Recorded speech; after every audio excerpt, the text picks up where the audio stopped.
अस्सलाम वालेकुम, welcome to my channel.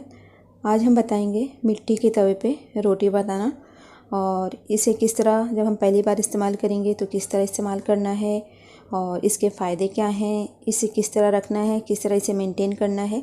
तो मैं सारी बातें आपको इस वीडियो में बताने वाली हूँ। सबसे पहले मैं ये बता दूँ कि ये तवा मैंने 50 रुपये में ख़रीदा था और मैंने इसे कई बार इस्तेमाल कर लिया है। इसी पे मैं रोटी बनाती हूँ। आपको देखने में ही लग रहा होगा इसके निशान पड़े हुए हैं। और जब आप रोटी बनाओगे आपको खुद ही अंदाज़ा होगा, जब इसमें रोटी बनाओ तो एक भीनी भीनी खुशबू आती है मिट्टी की, बहुत ही अच्छा लगता है। और जब भी मैं रोटी बनाती हूँ तवे पर तो एक रोटी तो मैं वैसे ही खा लेती हूँ बग़ैर कोई चीज़ के। सूखी रोटी इतनी टेस्टी लगती है इस पर, इसकी रोटी बनी हुई। तो जब आप सबसे पहले तवा इस्तेमाल करें या मिट्टी का कोई भी बर्तन इस्तेमाल करें, चाहे वो कुकर हो या कढ़ाई हो या कोई भी पतीला हो, तो सबसे पहले आपको इसे भिगा देना है पानी में 3 से 4 घंटे के लिए अच्छे से। उसके बाद पानी से निकालने के बाद आपको इस पर ब्रश से तेल लगा देना है ऊपर साइड में। और अगर पैन है या कढ़ाई है जो भी है तो अंदर की साइड में आपको अच्छे से तेल लगा देना है। इससे इसकी लाइफ जो है बढ़ जाएगी। ठीक है। तो रोटी बनाने के लिए मैंने तवे को गैस पे रख दिया है और गैस के फ्लेम को मैंने ऑन कर दिया है। और इस बात का ध्यान दें जब आप मिट्टी के तवे पे रोटी बना रहे हों कि गैस पे जब हम तवा रखें तो गैस के फ्लेम को हमें लो पे रखना है। जैसे जैसे बर्तन गर्म होएगा या तवा गर्म होएगा हम उसके फ्लेम को बढ़ा सकते हैं। डायरेक्ट हमें हाई फ्लेम पे करके नहीं रखना है, नहीं तो ये फट सकता है, टूट सकता है। ठीक है, तो इस बात का हमें ध्यान रखना है। अब ये तवा गरम हो रहा है तो दूसरी तरफ हम रोटी बेल कर तैयार कर लेते हैं जब तक ये गरम हो जाएगा। इसमें हम थोड़ा सा तेल लगा देते हैं इस तरह से ब्रश से तवे पर, पूरे तवे पर हम लगा देंगे। इससे जब हम रोटी डालेंगे तवे पर तो रोटी चिपकेगी नहीं और तेल लगाने से तवा भी मज़बूत हो जाता है। तो इस तरह हम पूरे तवे पे तेल लगा देंगे।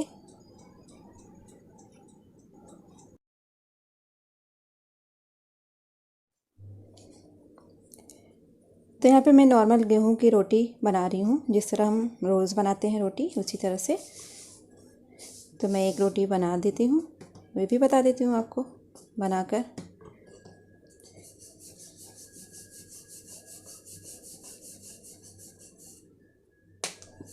आपको जितनी मोटी पतली जैसे आप बनाते हैं नॉर्मल तवे पे सेम वैसे बना सकते हो। और रोटी पराठा भी बना सकते हैं, जो भी आप बनाना चाहें आप बना सकते हैं। तो ये हमारी रोटी हो गई है। तो यहाँ पे हमारा तवा गरम हो गया है, आप देख सकते हैं। हमने तेल लगाया था और धुआं निकल रहा है और हमने इसे लो फ्लेम पे ही रखा था। अब इसके ऊपर हम रोटी डाल देंगे और गैस के फ्लेम को हमने मीडियम पे कर दिया है।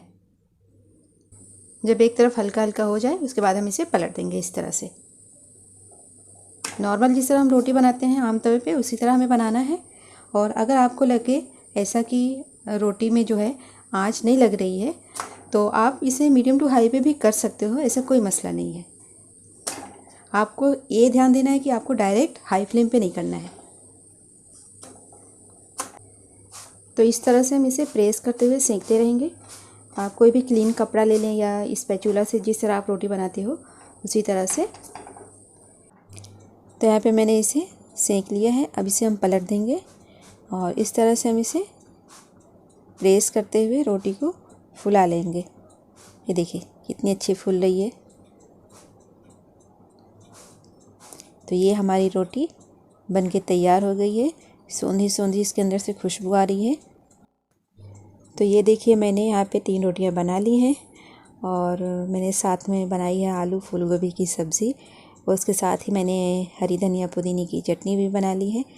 तो मैं थोड़ा खा लेती हूँ और खाने के बाद मैं आपको बाकी इसके फ़ायदे बताऊँगी। अभी मैंने आपको किस तरह फ़र्स्ट टाइम इस्तेमाल करना है वो भी बता दिया है और किस तरह रोटी पकाना है वो भी बता दिया है। अब इसके फ़ायदे क्या हैं तो मैं थोड़ा खा लेती हूँ, उसके बाद मैं आपको इसके फ़ायदे बताती हूँ। ठीक है। तो मेरा खाना हो गया है, अब मैं बाकी बातें आपको बताती हूँ। तो ये जो तवा है ये ठंडा हो गया है, मैंने नीचे उतार लिया था। एक बात बता दूं कि जब आप बर्तन में खाना बना चुके हों या तवा पे, तो आप डायरेक्ट उसे गैस से नीचे उतार कर मत रखें फ़ौरन गरम गरम, नहीं तो फट सकता है। अब ये तवा में स्टैंड लगा हुआ है तो इसमें ये टच नीचे नहीं हो रहा है, तो इसमें कोई मसला नहीं है। लेकिन अगर आप मिट्टी का कोई और बर्तन इस्तेमाल कर रहे हो तो आप डायरेक्ट उसे गरम गरम नीचे मत रखना, आप उसके नीचे स्टैंड रख दें, उसके ऊपर रखें, ठीक है। अब इसके फ़ायदे ये हैं कि मिट्टी के तवे पर रोटी बनाकर खाने से एसिडिटी, कब्ज़ और गैस की शिकायत दूर हो जाती है।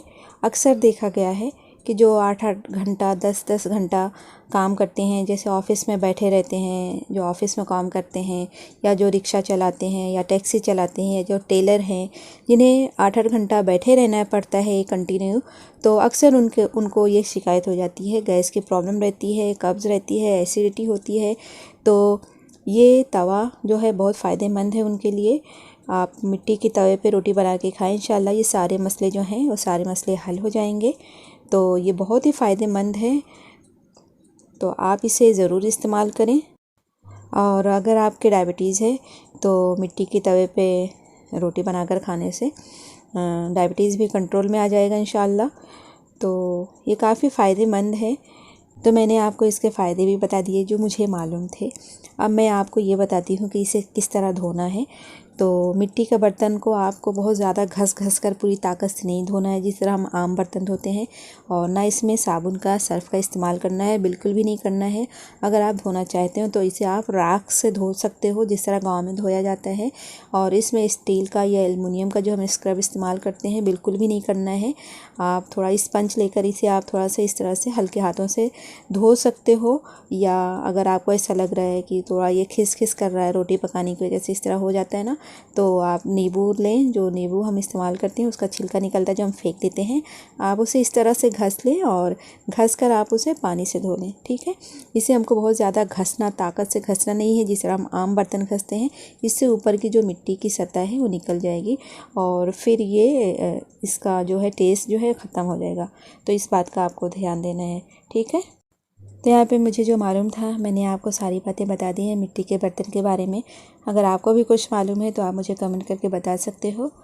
चलती हूँ, इंशाल्लाह फिर मिलूँगी। दुआ में याद रखें। अल्लाह हाफिज़।